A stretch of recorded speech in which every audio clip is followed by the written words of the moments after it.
Hello students, welcome back to Hindi mirror channel. सभी students का Hindi mirror पर फिर से स्वागत है। अभी जो कंटेंट लेकर आए हैं, प्रीवियस पेपर लेकर आए हैं। और ये प्रीवियस पेपर जो है UOU यानी कि उत्तराखंड ओपन यूनिवर्सिटी के जो स्टूडेंट्स हैं उनके लिए है। और पेपर का जो नाम है बिजनेस कम्युनिकेशन AECCE 101। 1 से लेकर 4 तक मार्च तक आपके AECC जितने भी कोड हैं सबके एग्ज़ाम होने हैं। First semester, second semester, third semester सभी के पेपर एक साथ होने हैं। जिसने जो भी कोड अपने एग्जामिनेशन फॉर्म में फिल किया था उसी का आपका पेपर होना है। तो चलिए प्रीवियस पेपर हम सभी के डाल रहे हैं जितने भी अभी तक हो चुके हैं। और ये वाला जो पेपर होता है ये आपका 100 मार्क्स का होता है। बाकी आपके एग्ज़ाम 70 मार्क्स के होते हैं, कुछ आपके MCQ बेस होते हैं। सभी की जानकारी आपको यूट्यूब पर दी जाती है। तो चलिए आपको बता देते हैं कि किस प्रकार के आपके प्रश्न बनेंगे।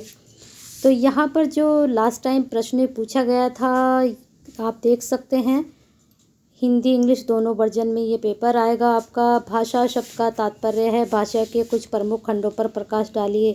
अब कुछ स्टूडेंट्स की जो क्वेरी जाती है कि मैडम जो पेपर है, अब जैसे ये बिजनेस कम्युनिकेशन है तो आप इसको हिंदी इंग्लिश दोनों लैंग्वेज में अप्लाई कर सकते हो। ऐसा नहीं है कि आप इसको हिंदी में नहीं दे सकते हैं। जब हिंदी इंग्लिश दोनों वर्जन में आपका प्रश्न पूछा गया है तो दोनों ही वर्जन में आप आंसर दे सकते हैं। ऐसा इसमें कहीं कुछ नहीं लिखा है कि आप इंग्लिश में ही इसको लिखिए, ठीक है।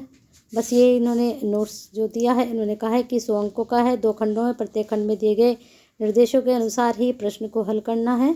और आपको बी पुस्तक नहीं दी जाती, यानी कि एक ही क्वेश्चन बुक में आपको सारे आंसर अटैम्प्ट करने होते हैं। तो पहला प्रश्न, भाषा शब्द का क्या तात्पर्य है? भाषा के कुछ प्रमुख खंडों पर प्रकाश डालिए। इसके बाद नेक्स्ट क्वेश्चन, अनकही संचार की अवधारणा क्या है? अनकही संचार के पीछे के निहित सिद्धांत पर प्रकाश डालिए।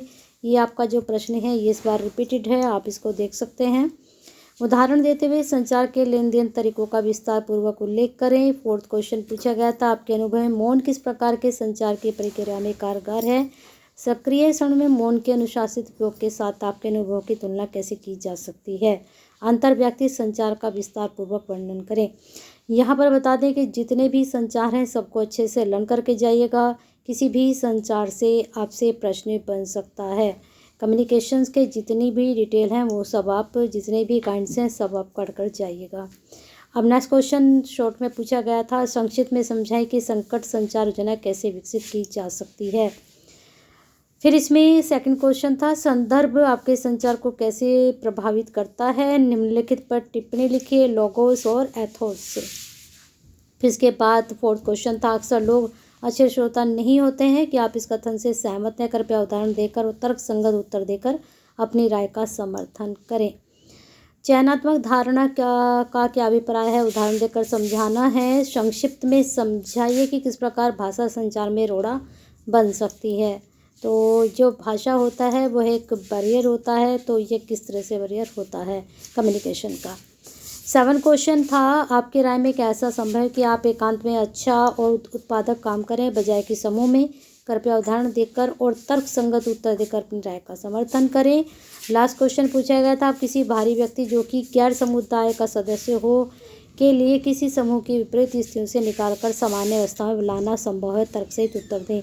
तो प्रश्न थोड़ा बहुत लेंथी पूछे गए, लेकिन जो इसमें पूछा गया अगर आप उसको फोकस करेंगे तो कहीं ना कहीं आप आराम से अटेम्प्ट कर पाएंगे। अब जैसे मैं इस क्वेश्चन के थ्रू आपको बता देती हूँ कि आप किस प्रकार से फोकस करें। आप टॉपिक को फोकस कीजिए। अब इसमें क्या पूछा है, किसी बाहरी व्यक्ति जो कि गैर समूह का सदस्य हो के लिए किसी समूह के विपरीत स्थिति से निकालकर सामान्य अवस्था में लाना संभव है। तो इसमें आप क्या करेंगे, गैर समूह के बारे में पढ़ेंगे और विपरीत स्थितियों के बारे में पढ़ेंगे, ठीक है। तो बाकी बुक में मैंने इसका बुक का कभी कंटेंट डाला नहीं है, तो लेकिन जितना भी बुक में आपकी बताया गया है वो अच्छे से आप उसको याद करके जाइए और अपने अच्छे से तैयारी कीजिए। और आपको बता दें कि जून का ये पेपर है और दिसंबर का भी अगर आपको चेक करना है तो आप जो है प्लेलिस्ट में जाकर चेक कर सकते हैं।